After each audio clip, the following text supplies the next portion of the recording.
Hello, are we live yet?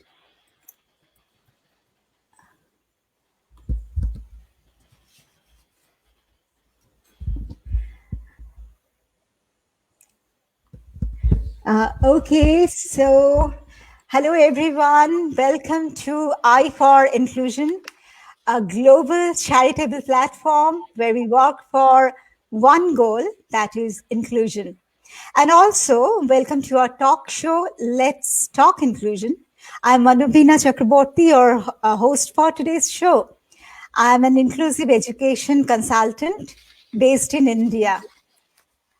Our guests today are Dr. Stephen Shore, Professor Special Education, Adelphi University, New York, and Ms. Lorna Wallace, founder, Autism Education Services Scotland, located in Glasgow.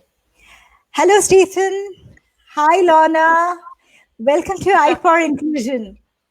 Good afternoon. Hello, great to be here. Same here, Stephen. So before we formally begin, I would like to request Dr. Stephen Shore and Ms. Lorna Wallace to give a brief introduction of their life and work. So, Stephen, please. Sure. Well, taking it from the beginning, things went pretty typically for me until about 18 months when I was struck with the regressive autism bomb. And like with about 30% of us on the autism spectrum, I lost functional communication, had meltdowns, withdrew from the environment, and in brief, I became a pretty severely affected autistic little child. There was so little known about autism in those days. So little known that it took my parents a whole year to find a place for diagnosis. And when they did, now I'm 2.5, the doctors said they had never seen such a sick child, and they recommended institutionalization.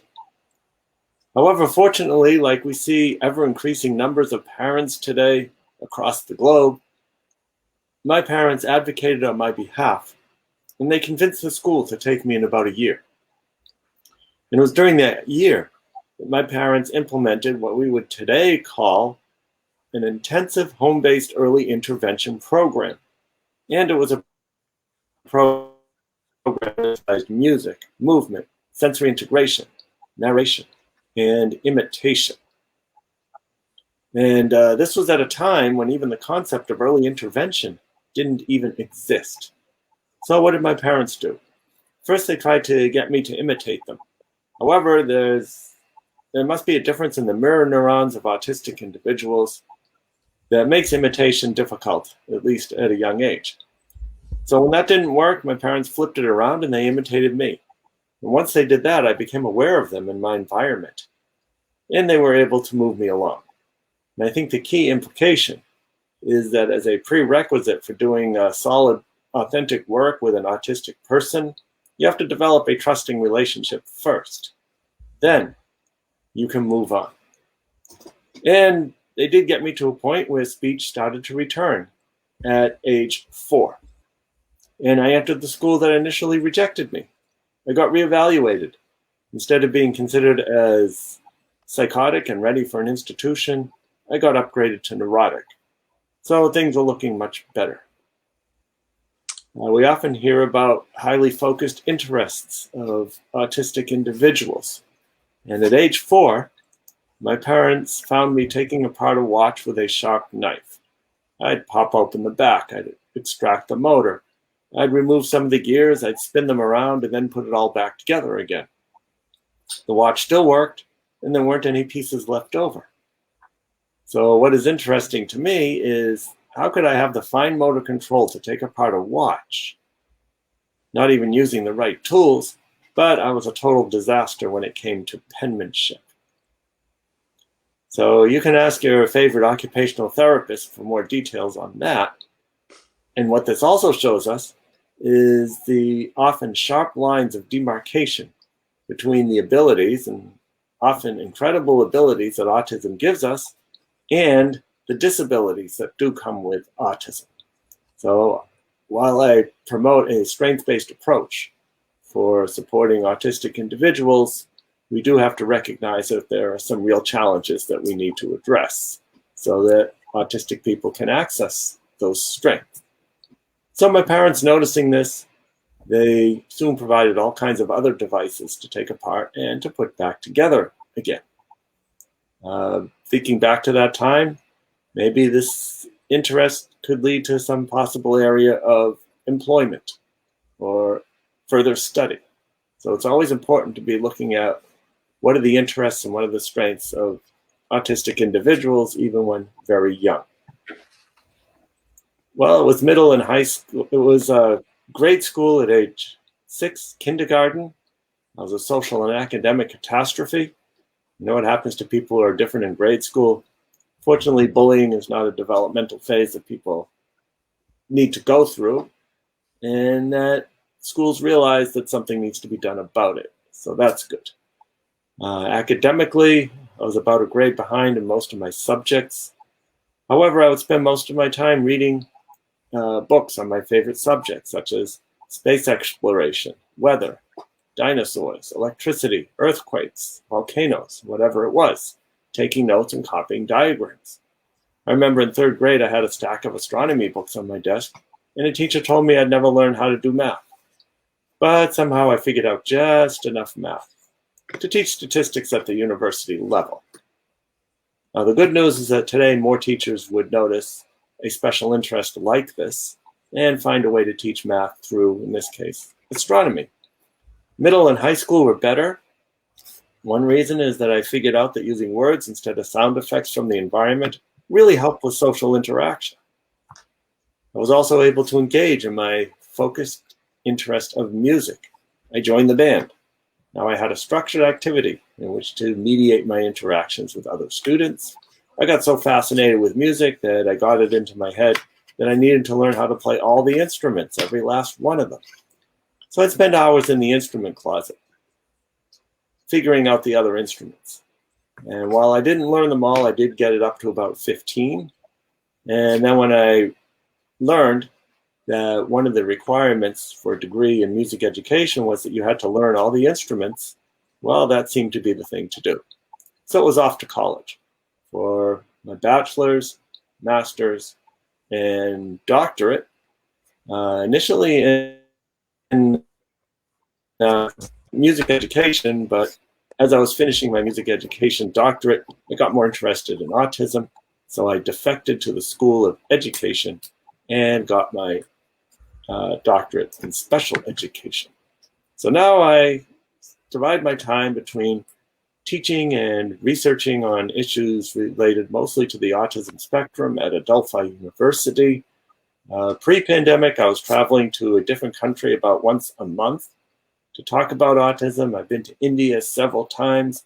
I was even at your school in Ahmedabad in India one year. That was great. I look forward to when I can return to India. Been to India about a dozen times. Been to Scotland once, and that was very enjoyable. So for a total of 51 countries, to be specific. I also write books on autism and articles, and also give music lessons to children on the autism spectrum. So that's what I'm doing here. That's wonderful, Stephen. You are a role model of many around the world, and your life and work are indeed legendary. Thank you very much for being our inspiration and an advisor in I for Inclusion. Thanks a lot. My honor to do so. Now, Miss Lorna Wallace. Lorna, could you please say something about your life and work? I think it's a very hard act to follow, Stephen. My life and work has really largely been based in and around Glasgow. I think you might describe me as a home bird.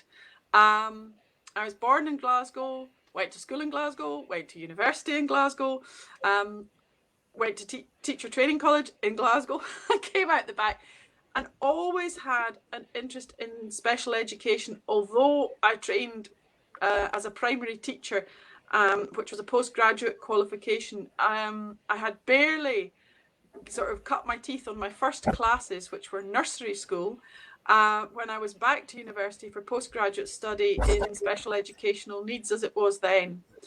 And as a result of working with preschool aged children who were, I now recognise, undoubtedly on the spectrum, I developed an interest in working with autistic young people and have never looked back. That became the focus of all my work in education. This year, I retired very early and set up my own consultancy called Autism Education Services Scotland.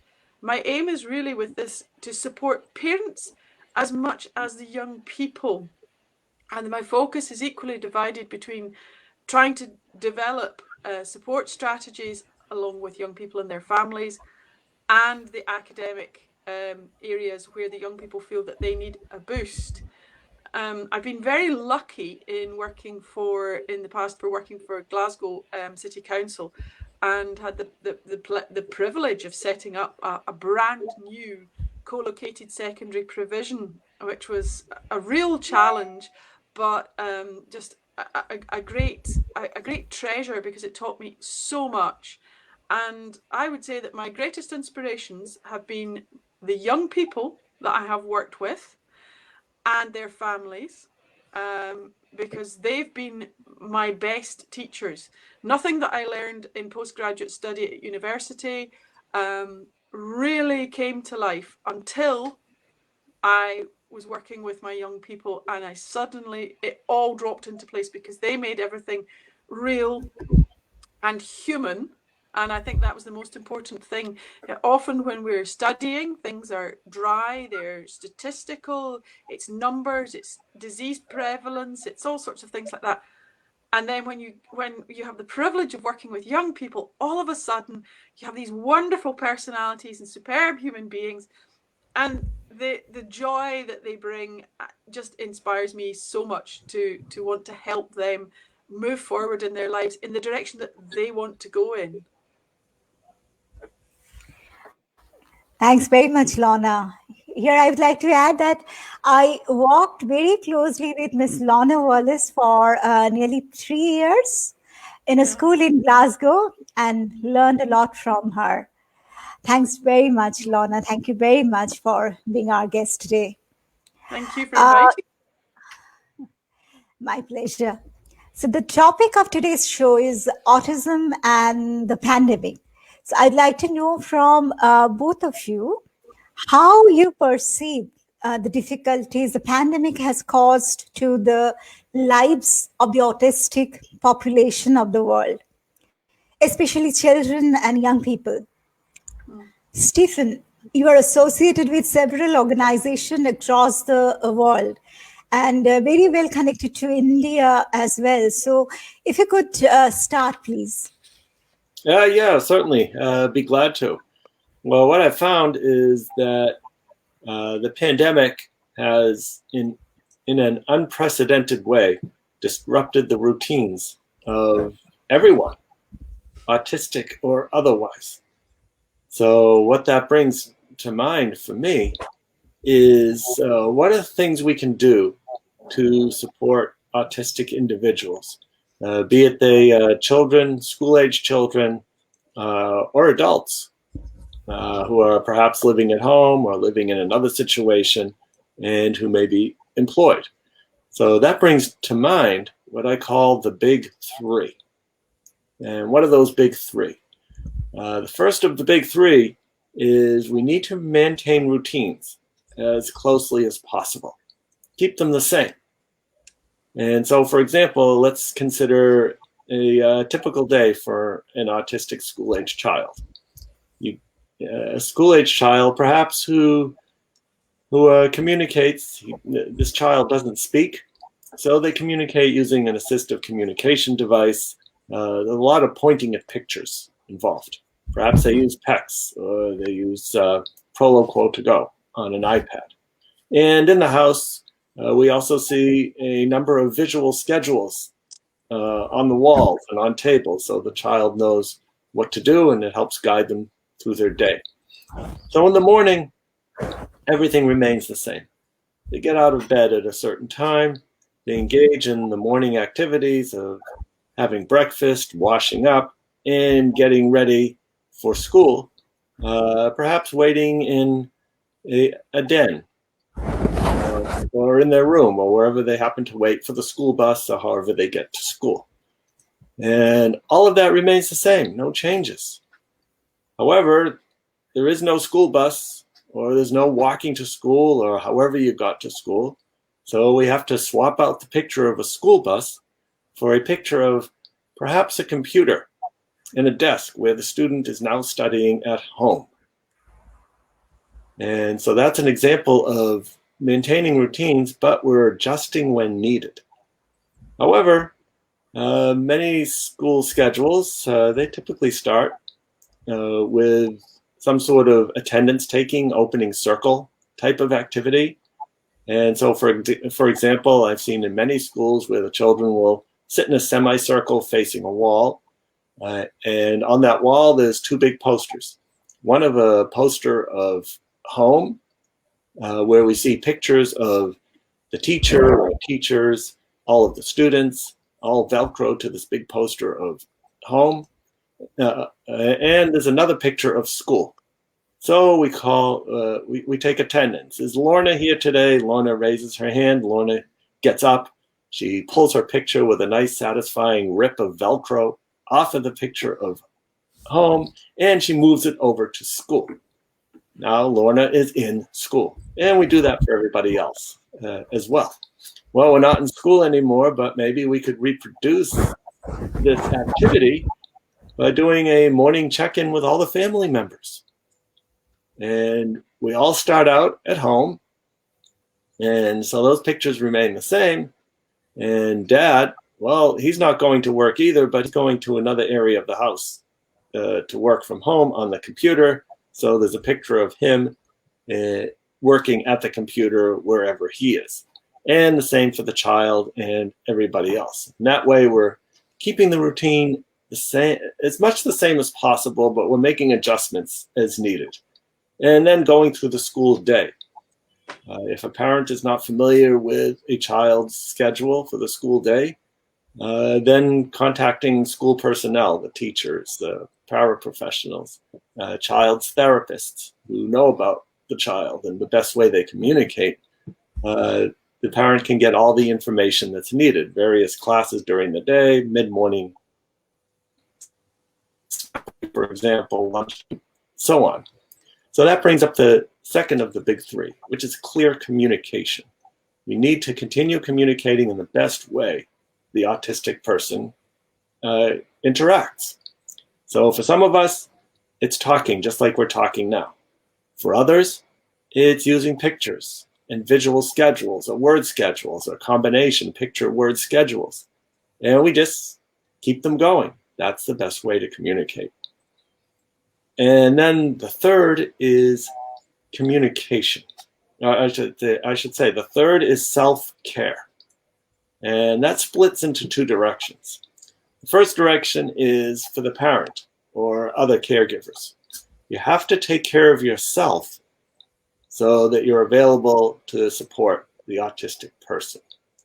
So that may mean taking simple 1-minute breaks, maybe a simple 1-minute yoga break, where perhaps you take a deep breath in and you make a fist with your hands like this. And then you take a nice, long, slow breath out and you stretch your hands out like this. You do that 3 or 4 times. That's going to relax you. If that's not enough, you can do the same thing where you breathe in and press your hands together. And then when you breathe out, you pull your hands apart. And there's many, many different types of very short breaks that you can take like that. And also, this is something that you can teach to an autistic person as well. So that's the second direction. The autistic person is going to have additional anxiety as well, just due to all of the changes. And the autistic person may have less or fewer resources in which to express their anxiety or handle it. So teaching the autistic person this as well. Other self-care type of possibilities might be if it relaxes you to take a bubble bath with a rubber ducky, then, well, that's exactly what you should do. So those are the big three: maintaining routines and adjusting when needed, clear communication, and the best way the autistic communicates, and self-care, taking breaks to alleviate anxiety for both the caregiver and for the autistic individual. Great.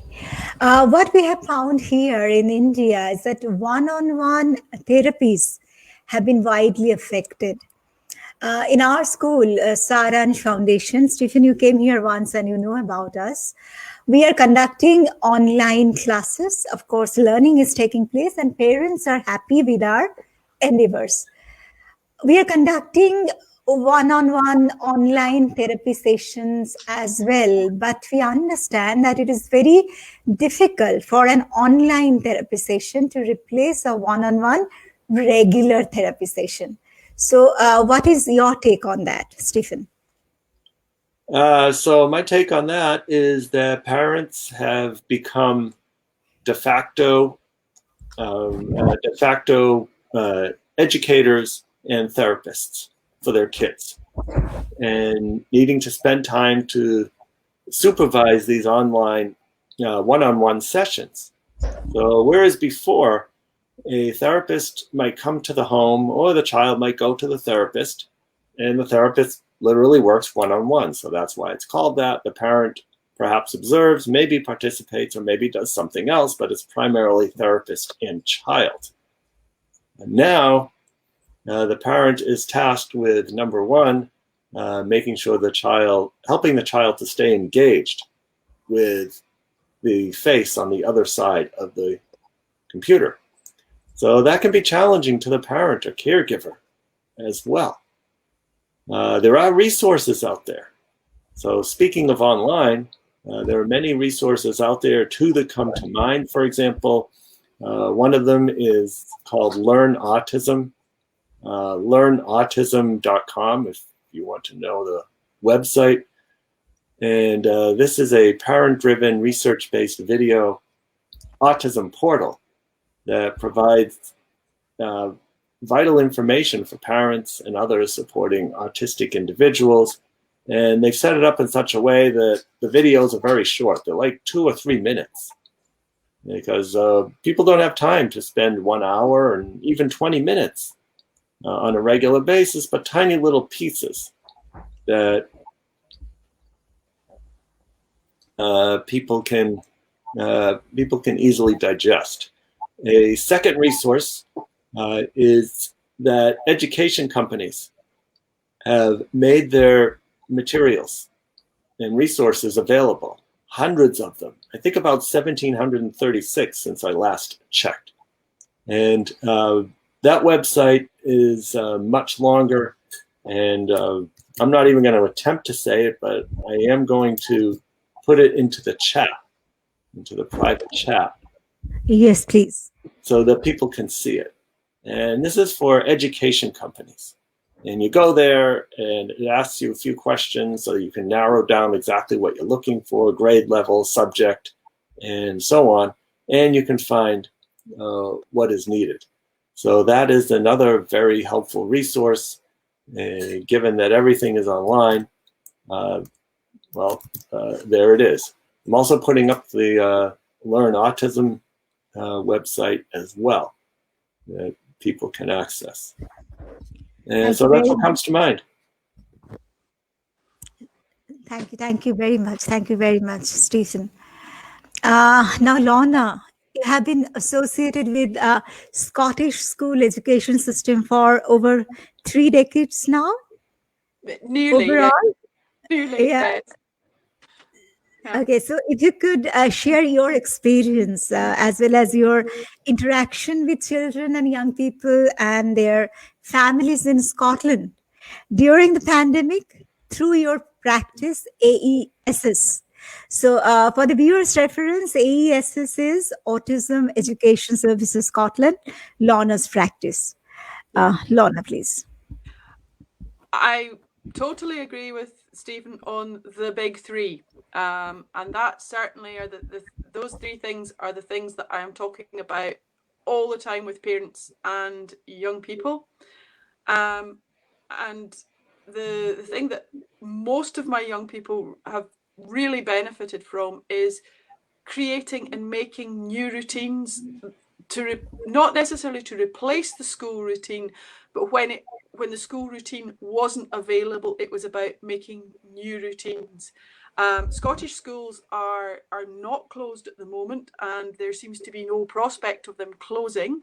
The Scottish First Minister is adamant that the education system remain open for all young people at school and university age, so that it provides, continuity and support in the background will support the young people's mental health. So many of my young people are still going to school. However, that brings new challenges for them in that there's all the social distancing rules to be observed. Masks are worn in all secondary schools. So all the young people and their teachers are wearing face masks. And I think for some of our young people that causes a lot of difficulty and can bring about a sense of panic and great sensory discomfort. So fortunately that's been recognised, and the young people have an exemption card if they need it. So they don't even have to do any explaining. They don't have to talk about it. They just have an exemption card, and if someone stops them and says, "Why are you not wearing a mask?" they just need to present the card, and no verbal explanation is needed, and it's understood. And I think that's one of the sort of nicer things that's been developed, in that recognizing that in that moment of stress and anxiety, language skills can take a big dip, and it can become very difficult to express yourself clearly and effectively. Many of my parents have been in touch saying, "I don't know how to be a teacher. I don't know how to be a therapist."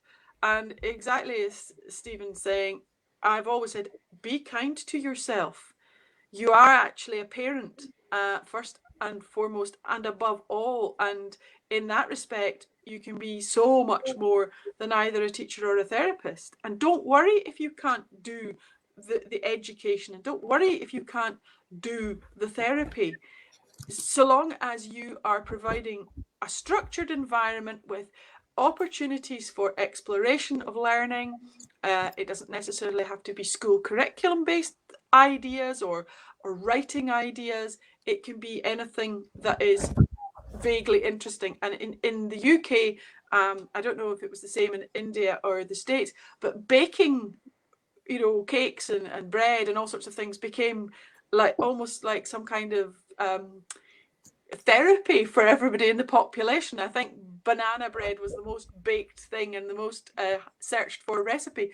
But it's one of those things that, as I said to parents when they were talking about things, I said, well, if it's not, if it's chocolate cake, bake chocolate cake, but then you can use your maths, you can use your science, you can teach all these basic skills through actually following an online recipe. And the education is there, it underpins the activities. The other thing I think that was very important for a lot of the parents was to recognise that in school we do very short activities for the youngest children, so that they maybe don't last particularly long, 10 minutes, 15 minutes at the most. And then we have, for some young people, we have what's called a sensory break. So they can dip into their sensory box that they have and take out something to play with, or to give them a sense of relaxation through a favourite sensory input. So some of the young people have fidget cubes, some of them have like kinetic sand, some of them have pots of that horrible slime stuff that really makes my toes curl, but the young people love it. Some of them have like bottles of water filled with glitter, and they can spend lots of time shaking that, looking at it. They have a sensory break. It helps to dampen everything down for them, and then they're ready to move on to another task. And I've suggested to parents at home that they incorporate that. And for some young people, actually, one of the nicest sensory breaks is going for a shower, nipping into a shower.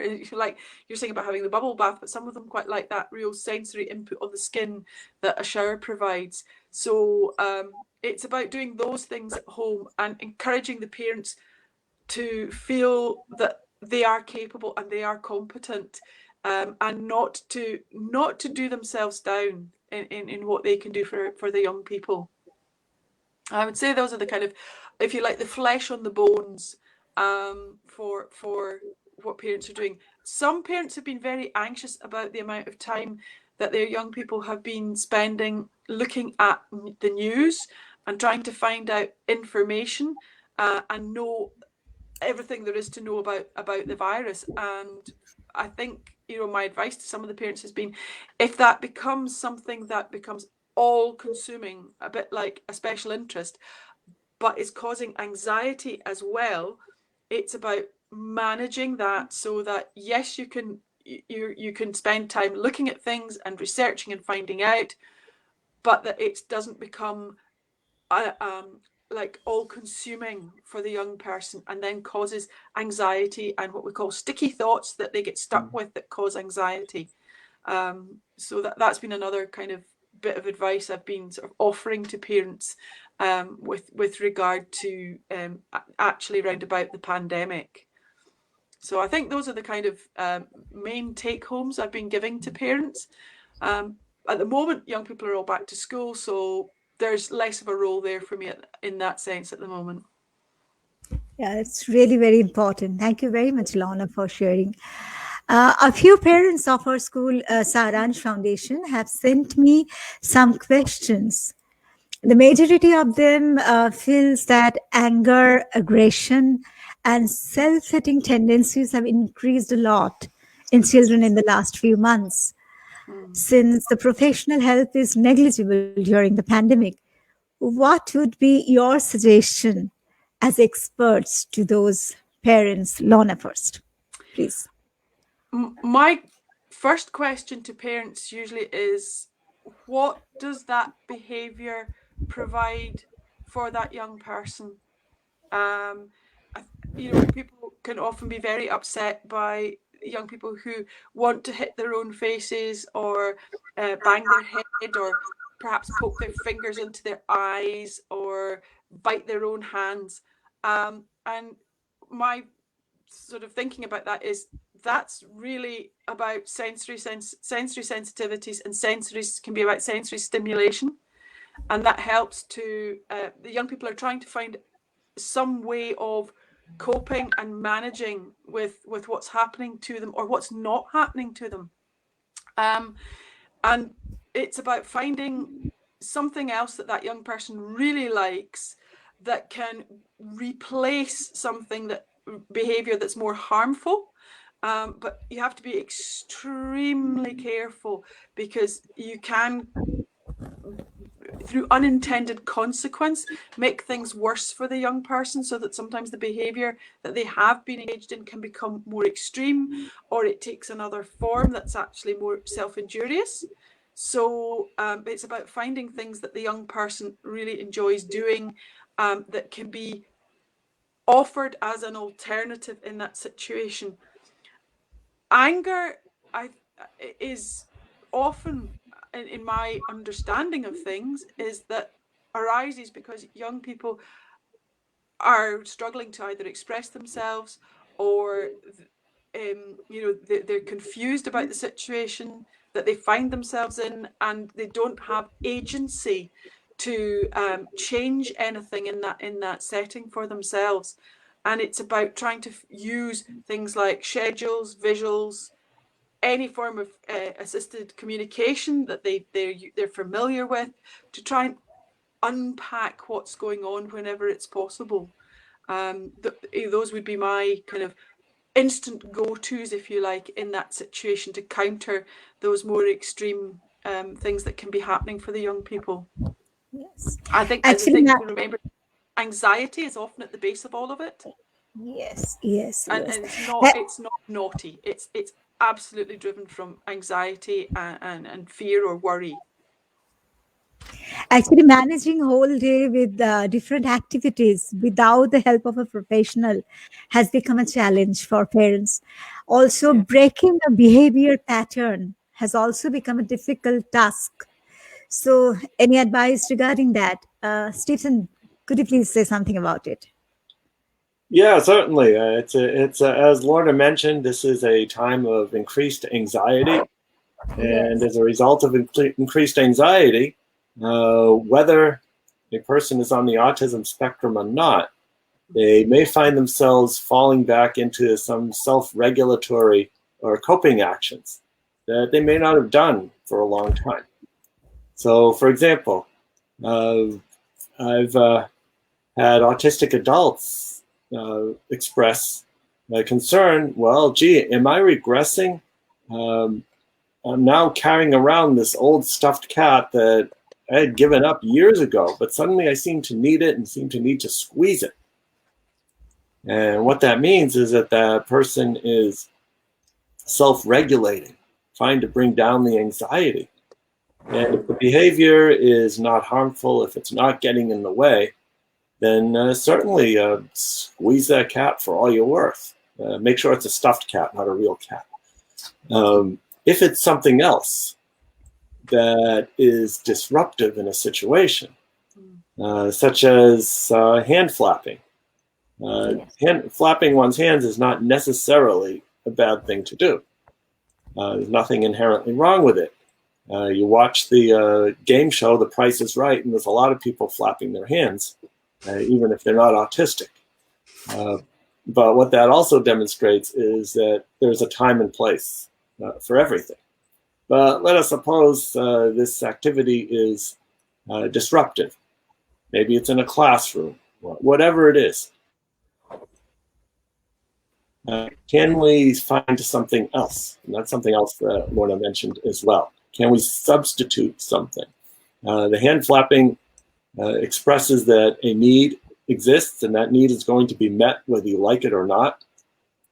Saying hands down isn't going to work very well, but walking over to that person and giving them a therapy ball to squeeze and saying, here, squeeze this. And what that does is it provides a mutually incompatible behavior. And squeezing a ball can be much less disruptive in a situation than flapping one's hands. Very true. Thank you very much, Stephen. Can I add something there? Yeah. Yeah. Just really quickly on the back of that is that because young people often resort to behaviours that they had previously seemed to, if you like, outgrow, it's good to sometimes give them a support in terms of either, from the work of Carol Gray, either a social story or a comic strip conversation that says, so here is where and when I can flap my hands, and I'm allowed to do that as much as I like in this setting or at this time. When I am somewhere else, I will try my best to squeeze with the therapy ball instead. And I think that's a good thing to have at home as well, because it means that parents can actually reinforce that as part of the learning. Let's read the social story for going to school today, and then maybe reviewing it at the end of the day when the young person is home. Yeah. Mm-hmm. Yeah, Lorna, you're absolutely right.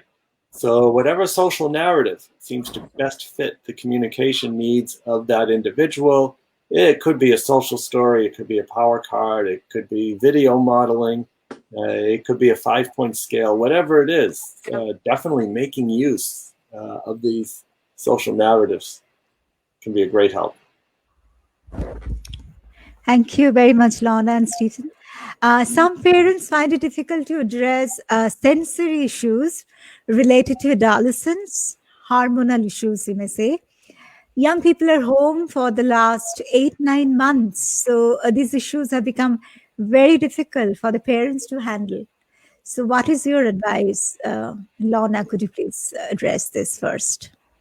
Well, as Manobina knows, we worked with a number of adolescent young men and young women who really did have quite a lot of angst and worry because of the hormonal changes to their bodies, and all the feelings and emotions and things that go with that. And I think they found it very, very troubling, some of them, and I think the most difficult thing in some instances was the lack of social understanding as to where and when it's appropriate to do certain things, and also like interrelationships with other friends, you know, wanting to have a boyfriend or wanting to have a girlfriend, but maybe not having the full social toolkit to make that work effectively without help from others and from adults. So we did a lot of work around that with our young people. We did a lot of social stories. We worked with parents to help them understand. And I think the greatest difficulty for the parents was embarrassment.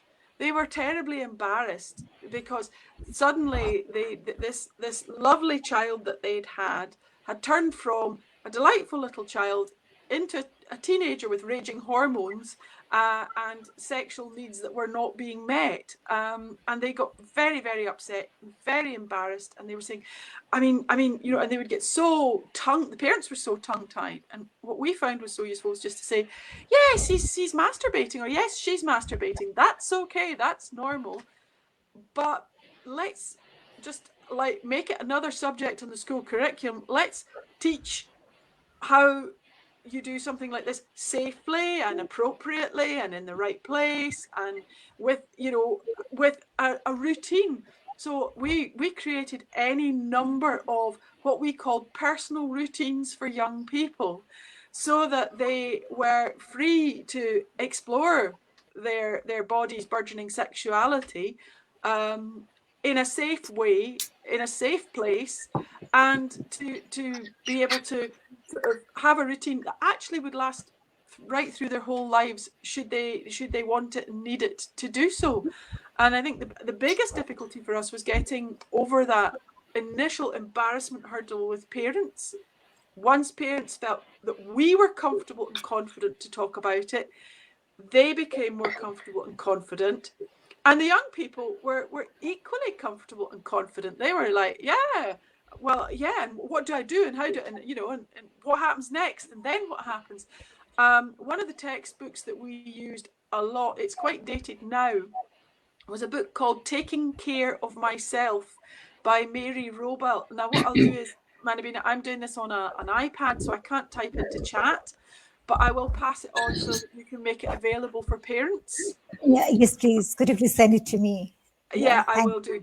And it's a very, it's a lovely, clear book with clear, unambiguous illustrations that parents can use, you know, in consultation with staff at school if they want to create safe routines for their young people, so that their sensory seeking behaviours can be, you know, managed, or they can manage their sensory seeking behaviours appropriately and naturally and normally.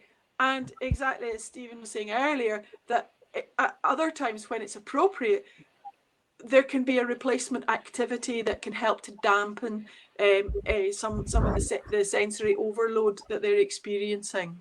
That was certainly how we worked with it and tackled it in schools. Yes, very true. Thank you very much. And I saw you tackling young people when we were in Gabonhai. That sounds a bit off. I was tackling them. It makes me sound like we were playing rugby, you know. But yes, we did. We worked with young people a lot. It was just part and parcel of education. It was just something that we needed to do, because if we didn't do it, we were failing our young people, and actually not only failing them, we were putting them at significant risk, you know, from adults who might have predatory sexual behaviours, and our young people could have been so vulnerable. And I think one of the things that many of the teachers, you know, I'm sure Manobina would have heard me telling them off, was, don't tell him or her to go to the toilet. That's not appropriate. Because although a toilet in a school, in a sheltered school environment like ours, could be relatively safe, toilets everywhere are not generally safe environments for somebody to be masturbating. They could become exceptionally vulnerable, and you know, it could lead to them being criminalised through no fault of their own. And I think it's really important that that message gets through to young people. Yeah, sure. You know? Thank you. So, Stephen, could you please add something to it? Yeah, I certainly can. And that is the Mary Warble book is a great book. I've used it many times as a source for developing different types of social narratives. And that's what's really good about it. It's a moldy oldie. What I mean by that is all the information, even though it may seem dated, it's all really good. And so it can become great fodder for creating 5-point scales, social stories, power cards, or whatever you might need. And I believe that Mary has come out with a second edition of this book. So you may want to check that out. Secondly, when thinking about finding boyfriends, girlfriends, significant others or so, that's a part of remaining connected. And what we have to do is we need to be more intentional in remaining connected, because no longer can we depend on incidental connections, whether it's school connections that are severely restricted, even if you are going to school. Physical distancing makes connecting harder. And in situations where you just can't go out, either go to school or you're not going to the supermarket or various places in the community, those opportunities to incidentally interact no longer exist. So that means we need to be much more intentional in maintaining connections with family, friends, support people, and others who are important, both to you as a caretaker and also to the autistic individual. So those tools already exist. They don't need to be developed, and it's a matter of making sure that we use them. And that also brings to mind the importance of being intentional about many other things. Exercise, for example.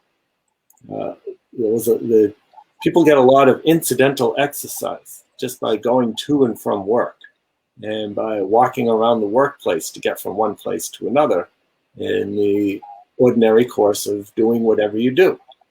That no longer exists. No longer do I ride my bicycle to the university to teach or walk from my office to other people's offices or to my class to teach, but it's all happening at home, which means I need to be more intentional about exercise.